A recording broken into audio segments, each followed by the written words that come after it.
Software India limited dividend announce பண்ணியிருக்காங்க. டிவிடெண்டாக 26 ரூபா தராங்க. ஸோ இந்த வீடியோவில் இந்த கம்பெனியோட ஃபுல் ஃபண்டமெண்டல் அனாலிசிஸ் பார்க்க போகிறோம். வாங்க வீடியோக்குள்ளே போகலாம். மார்க்கெட் கேபிட்டல் 51,086 கோடி. கரண்ட் ப்ரைஸ் 3,268 ரூபா. 52 வீக் ஹை வந்து 3,726, லோ வந்து 2,612 ரூபா. Stock PE 56.1, book value 308, ROCE 26.7%, ROE 20%, face value 2 இருக்காங்க. டிவிடெண்ட் டீல்டு 0.8% கொடுக்குறாங்க. டெப்ட் ஆஃப் ஈக்விட்டி 0.01, டெப்ட் வந்து 51.1 கோடி இருக்குது. ப்ராஃபிட் அண்ட் லாஸ் பற்றி பார்க்கலாம் வாங்க. டிசம்பர் 2022 6,867 கோடி சேல்ஸ் பண்ணியிருக்காங்க. அதே 2023 7,226 கோடியாக இன்க்ரீஸ் பண்ணியிருக்காங்க. அதேமாதிரி ஆப்ரேட்டிங் ப்ராஃபிட்டில் வந்து 1,296 கோடியிலேருந்து 1,327 கோடியாக இன்க்ரீஸ் பண்ணியிருக்காங்க. நெட் ப்ராஃபிட்டில் பார்த்திங்கன்னா 879 கோடியிலேருந்து 909 கோடியாக இன்க்ரீஸ் பண்ணியிருக்காங்க. ஸோ இது வளர்ந்து வர கம்பெனியாக பார்க்கப்படுது. மேலும் தகவலுக்கு நம்ம சேனலை லைக் பண்ணுங்கள், சப்ஸ்கிரைப் பண்ணுங்கள்.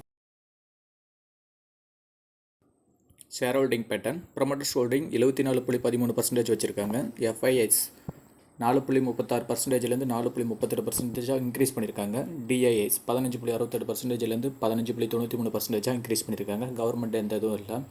அதே பப்ளிக் பார்த்திங்கன்னா 5.83%லேருந்து 5.56% குறைச்சிருக்காங்க.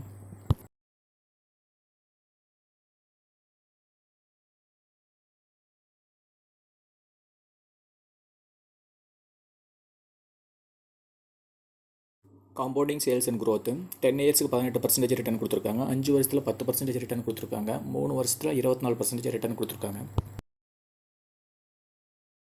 காம்பவுண்டிங் அண்ட் ப்ராஃபிட் க்ரோத் 10 வருஷத்தில் 22% ரிட்டர்ன் கொடுத்துருக்காங்க. 5 வருஷத்தில் 15% ரிட்டர்ன் கொடுத்துருக்காங்க. 3 வருஷத்தில் 46% ரிட்டர்ன் கொடுத்துருக்காங்க.